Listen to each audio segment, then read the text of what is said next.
அதிமுக. அவங்க என்ன குழப்பத்துல இருக்காங்கன்னே எனக்கு ஒண்ணும் புரியல. ஏங்க, நீங்க பிஜேபி கூட்டணியில என்டிஏ கூட்டணியில இருக்கீங்க. அந்த பிஜேபியோட அமைப்பு இது கூட கிடையாது. அது ஒரு இந்து முன்னணி நடத்துற ஒரு முருகர் மாநாடு. நீங்க ஏன் கலந்துக்கிறீங்க? பிஜேபி நடத்தினா கூட கலந்துக்க தேவையில்லையாங்க. நீங்க பிஜேபி கூட அரசியல் கட்சியாக தானங்க கூட்டணி. அவர்களுடைய ஆன்மீக சிந்தனைக்கோ, இல்ல அவர்களுடைய அந்த இந்துத்துவ அரசியலுக்கோ நீங்க கூட்டாளி கிடையாதுல்ல. எதுக்கு போய் கலந்துக்கிறீங்க? தெரியுதா இவங்களுடைய பலகீனம்? அவரு போயிட்டு இதுல போய் கலந்துக்கிறாரு.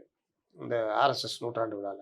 கேட்டா நான் வந்து இன்னொரு ஒரு அந்த இது ஆதீனத்தோட நூற்றாண்டு விழா ஆதீனத்துடைய நூற்றாண்டு விழா. அதுல அதனால தான் கலந்துக்கிட்டாரு. கலந்துக்கிறேன். நீங்களே தலைய குடுக்குறீங்க.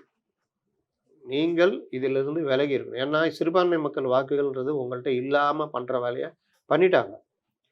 நாளைக்கு சூழ்நிலை மாறும்பொழுதும் உங்ககிட்ட வராம இந்த மாரி விஷயங்கள்லாம் எடுத்து போடுவாங்க.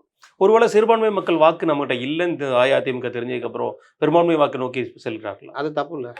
சிறுபான்மை வாக்குகள வென்றெடுக்கிற வேலை செய்யணும். இல்லன்னுலாம் முடிவுலாம் பண்ண முடியாது. பிரச்சனை அடிப்படையில வாக்களிக்கிறவங்களும் இருக்காங்க. நாங்க இப்படி கிடையாதுங்க. நாங்க பாஜகவோட கூட்டணி.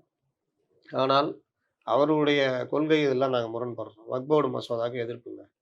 இந்தந்த மாரி விஷயங்களுக்கு எதிர்ப்புன்னு சொல்லிட்டு போங்க. அத சில பேர் ஏத்துக்குவாங்கல்ல. நீங்க என்ன பண்றீங்க? இந்து முன்னணி இடத்துல போய் உட்கார்ந்துட்டு இருக்கிறீங்க.